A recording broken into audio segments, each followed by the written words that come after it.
वक्रतुण्ड महाकाय सूर्यः कोटिसमप्रभ निर्विघ्नं कुरु मे देव सर्वकार्येषु सर्वदा।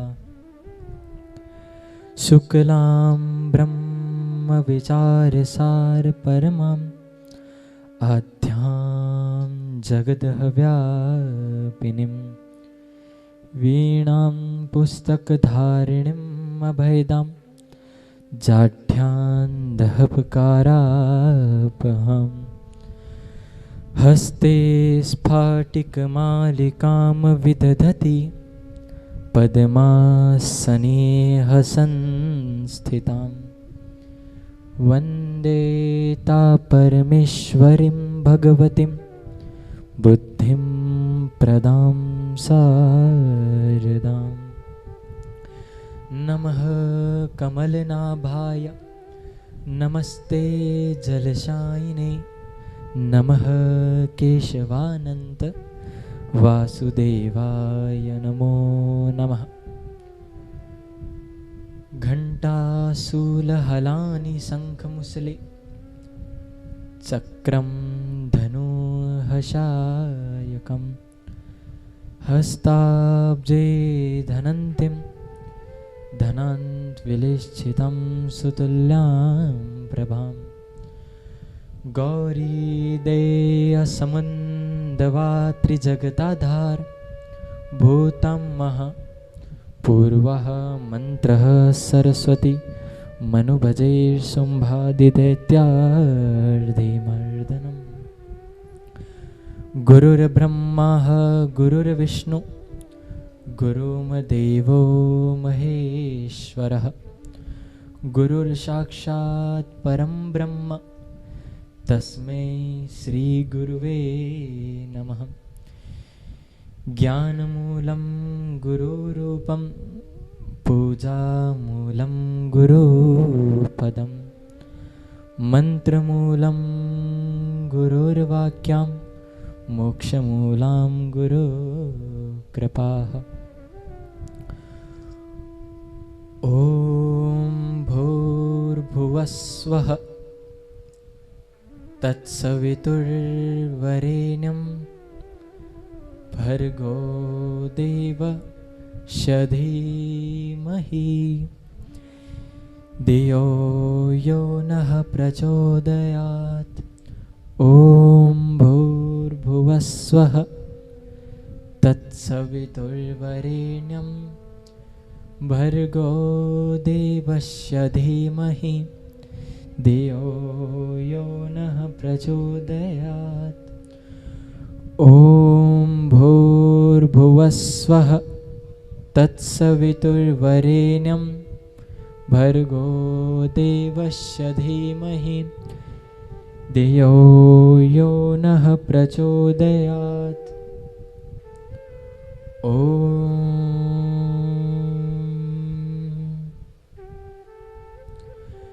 प्रातः स्मरामि गणनाथ मनाथ बन्धुः सिन्दूरः पूरपरिशोभितगण्डयुग्मः उदण्डविखण्डपरिखण्डचण्डदण्ड माखण्डलादिसुरनायकवृन्दवृन्दम्।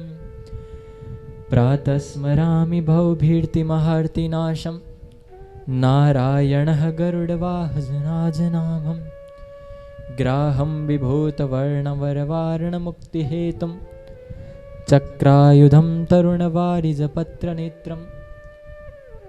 प्रातः स्मरामि भवभीतिहर्षुरेशं गङ्गाधरं वृषभवाहन अम्बिकेशं खट्वाङ्गशूलवर्धापयहस्तमीश संसाररोगहरमहोषमदित्यनौषधित्यं। पृथ्वी देव्ये रसः च रूपवः जलः रूपरसं देव पृथ्वी गन्धस्वरूपिण वायुस्पर्शः तत्त्वं च देव अग्निः दाहतत्वतेजं व्रतिः च आकाशे शब्दरूपाणां पञ्चतत्त्वकृपा भवन्तुः।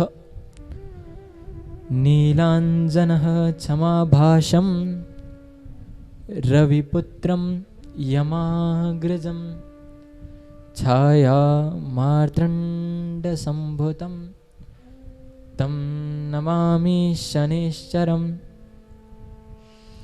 नीलाम्बरः नीलवपुः किरीटी ग्रध्रस्थितिस्त्राशकरो धनुष्मानः चतुर्भुजः सूर्यसुतः प्रश्न सदा मम शादवरदहं प्रशान्तः। अतुलितबलधामं हेमशैलाभदेहं दनुजवर्णकृशानं ज्ञानिनां प्रज्ञगण्यं सकलगुणनिधानं वानराणामधीशं श्रीरघुपतिप्रियभक्तं वातजातं नमाम्यहम्। आपादमहर्तारं दातारं सर्वसम्पदां लोकाभिरामं श्रीरामं भूयो भूयो नमाम्यहम्। रामाय रामभद्राय रामचन्द्राय वैदसे रघुनाथाय नाथाय सीताय पतये नमः। नीलाम्बुजः श्यामकोमलाङ्गं सीतासमारोपितवामभागं पाणो महाशायकचारुचापं नमामि रामं रघुवंशनाथम्। ॐ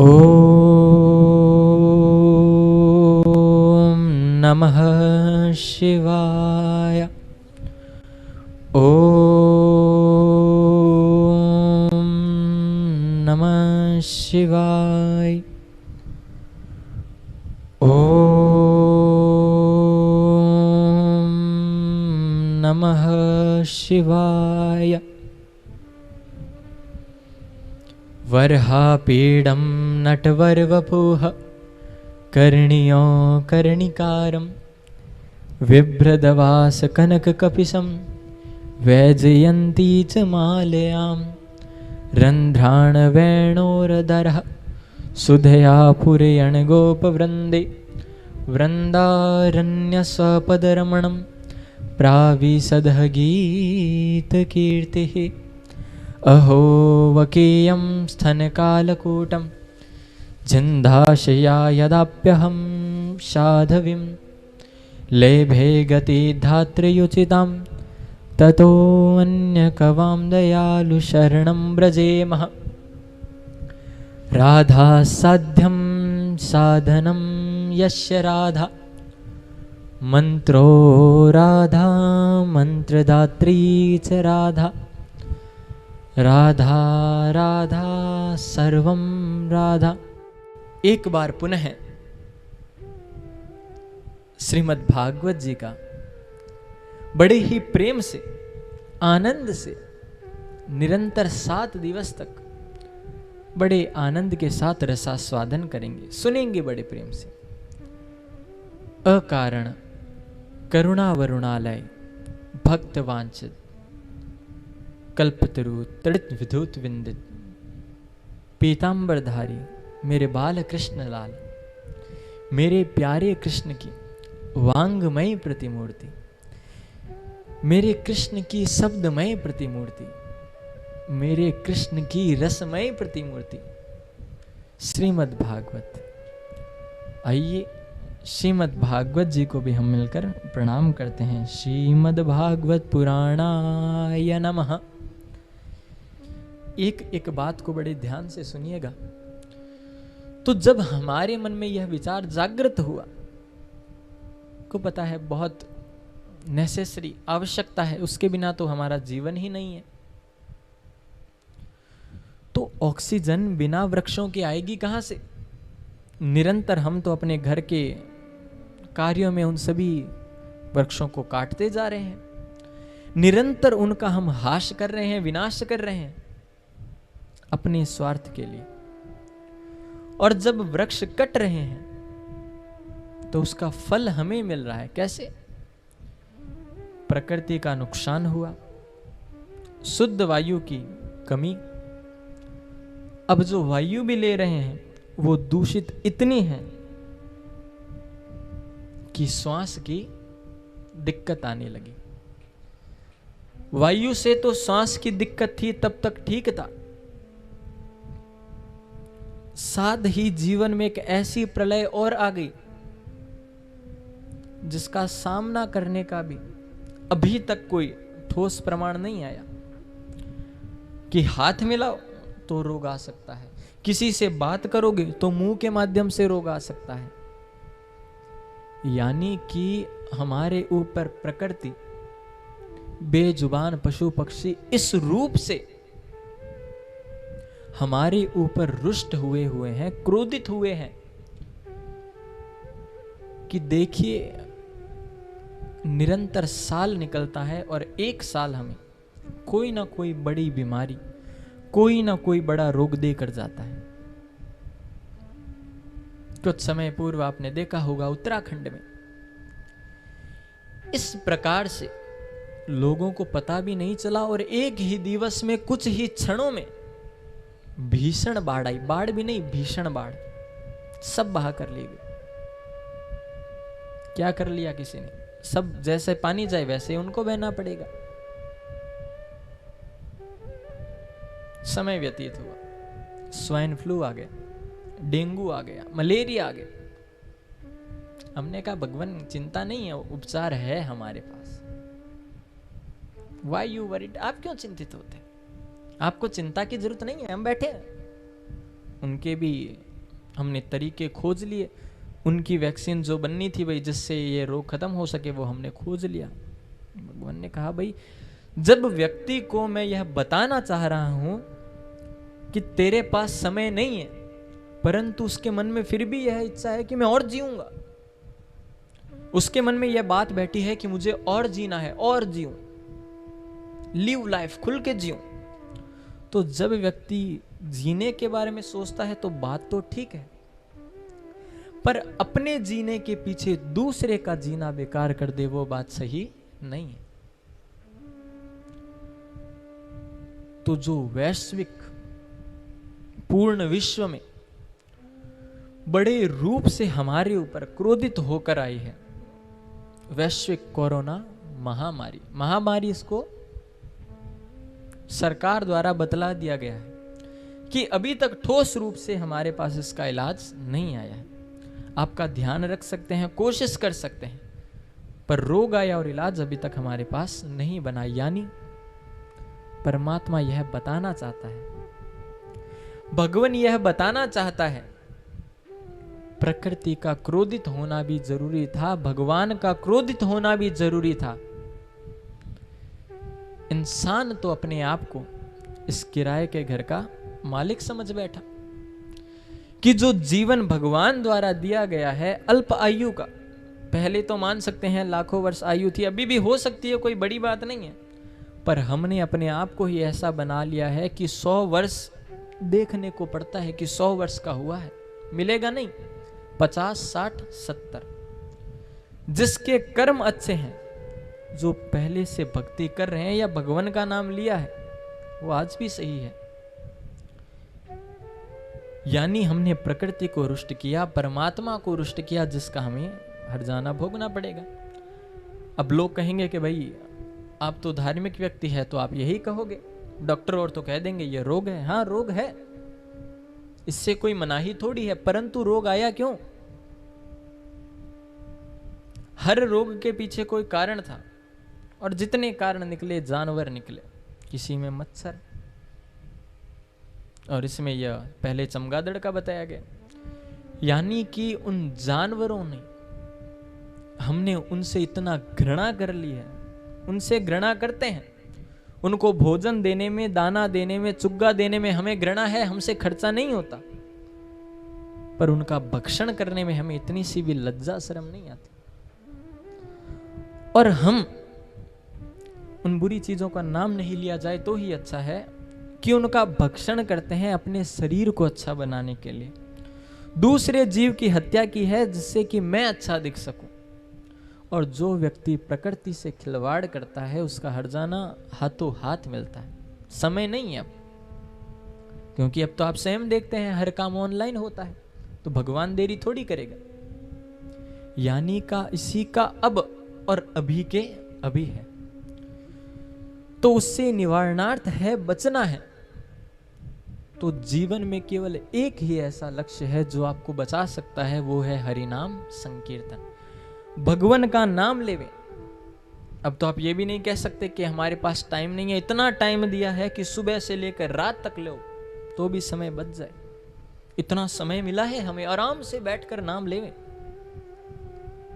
तो ये भी बहाना खत्म। जीवन में हम यह मान सकते हैं कि जो गरीब मजदूर है आज, जो सुबह कमाता है रात्रि को खाता है, जितना कमा पाया उतना उसका रोज उतना ही धन कमाता है जितने से वो जीवन यापन करे। परंतु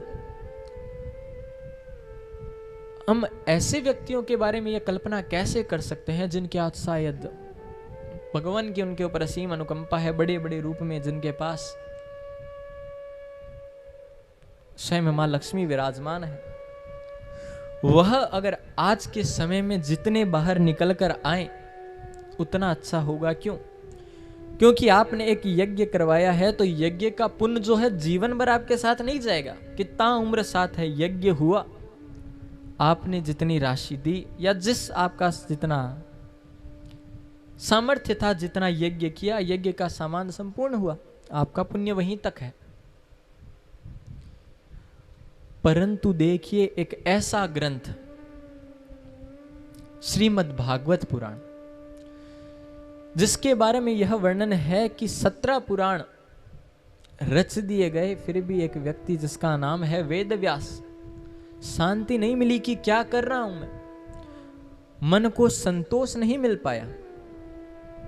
सब वेदों की रचना कर चुके हैं, ऋग्वेद, यजुर, साम, अथर्वा, उपनिषद, अनेक अन्य ग्रंथ भी रचना की। 17 पुराण, विष्णु पुराण श्रेष्ठ, गरुड़ पुराण, मृत्यु के बाद का वर्णन, ब्रह्मांड पुराण, सारे ब्रह्मांड की उत्पत्ति का वर्णन। उस समय में उन्होंने सब वर्णन कर दिया, लिख दिया, ये होगा और ये आज हो रहा है।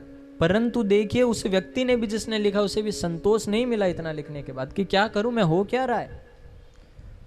लोग उड़ जाते हैं, खा लेते हैं, अपने काम से काम मतलब है, कमा लिया और धन अपने ऊपर ही खर्च कर लिया और बस। यानी परमात्मा ने जिस हेतु उन्हें भेजा है वो भूल चुका है।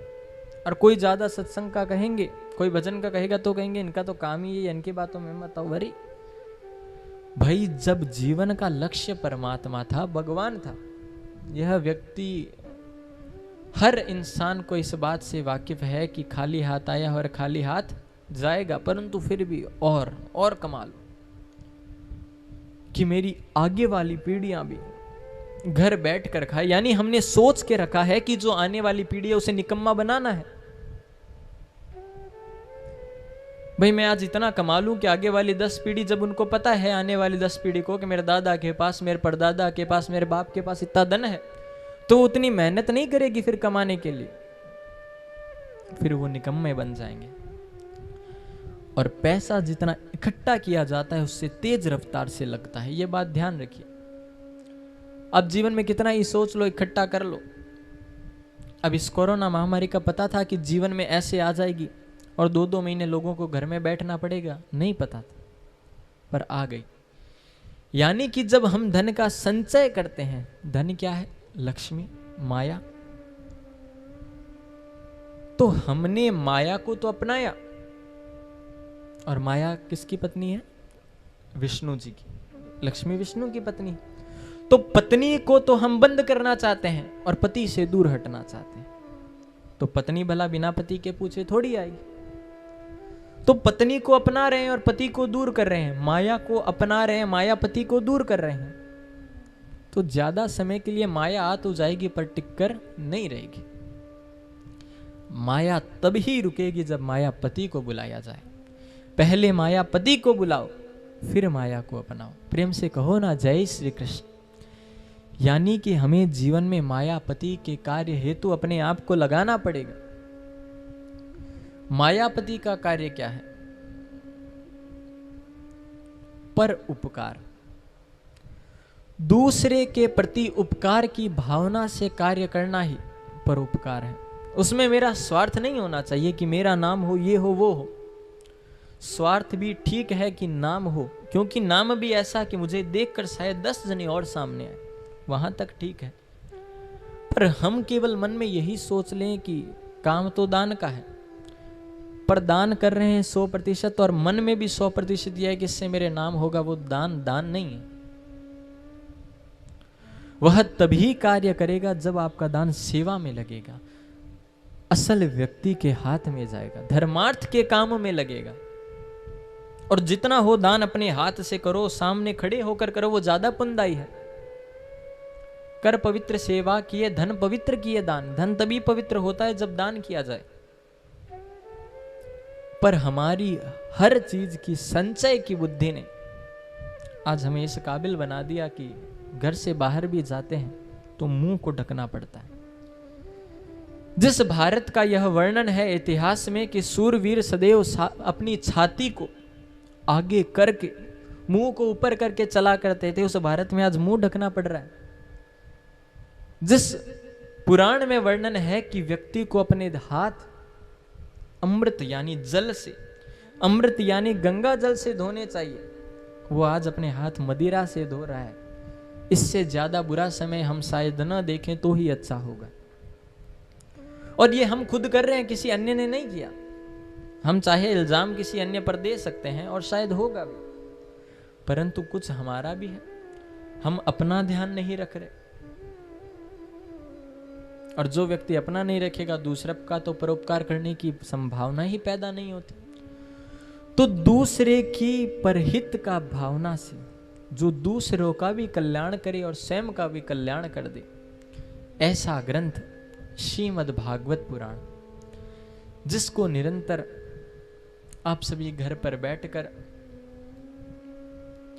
बड़े आनंद के साथ में लाइव सुन सकते हैं, जिसमें मेरे प्यारे कृष्ण की लीलाओं का वर्णन है, जिसमें मनुष्य आखिर बना क्यों है, भागवत सुनते क्यों हैं, जाते तो सब है पर सुनते क्यों हैं, इसका वर्णन।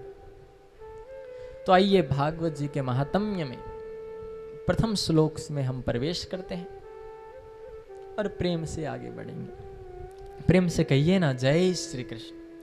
भाग्योदयेन बहुजन्म समर्जितेन सत्संग मम च लभते पुरुषो यदा वे अज्ञान हेतु कृत मोहमदान्धकारनाश तदो विदाय ही दयते विवेक।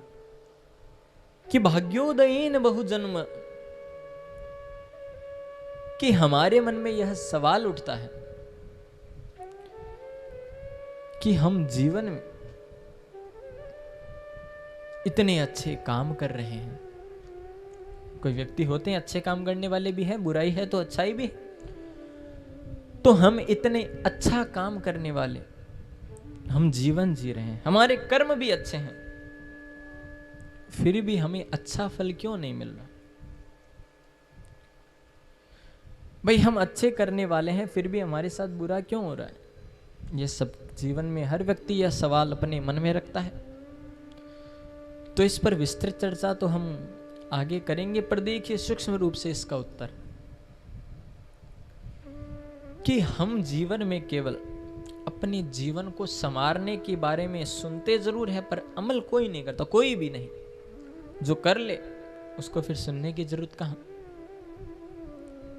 वर्ल्ड में बड़े बड़े स्तर पर मोटिवेशनल स्पीकरों के माध्यम से शो किए जाते हैं कि आपकी चेतना को जगाया जाए, पर हम जाएंगे वहां पर, किसी ने वो बात बताई, वेरी गुड, तालियां बजाएंगे जोर जोर से, you are right, you are correct, वहां पे तो बोल देंगे, गर्क से आके अगले दिन से वापस वही चर्चा। यानी हमने सुना तो है पर उसके ऊपर रिएक्ट नहीं किया, उसके ऊपर कुछ करने का हमने चिंतन सोच मनन किया ही नहीं, केवल सुन लिया कि करना है।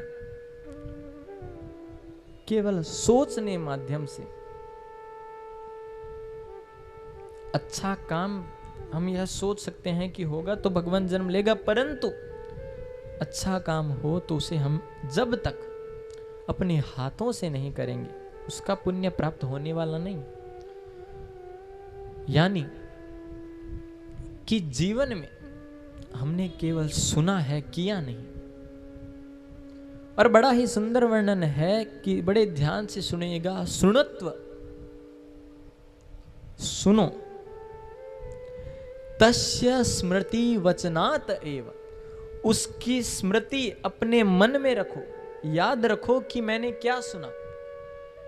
तस्य, उसको या उसके द्वारा जो आपने सुना है या उसका वचनम कुरु निग्रते, उसको फिर आप अपने वचनों के माध्यम से प्रसार भी करो और अपने जीवन में अपनाओ भी। तस्य जीवनम भवन्तु सुखिन कारणम इति, तब जाकर आपका जीवन सुखमय बन पाएगा। वचनत्व कि जीवन में उसको वचन को बढ़ाना पड़ेगा। सुनत्व वचनत्व कर्मणेव एव, और उस सुने हुए वचन को कर्म में भी अपनाओगे तभी तो आपका भाग्य जागृत होगा, तभी तो अच्छा काम होगा।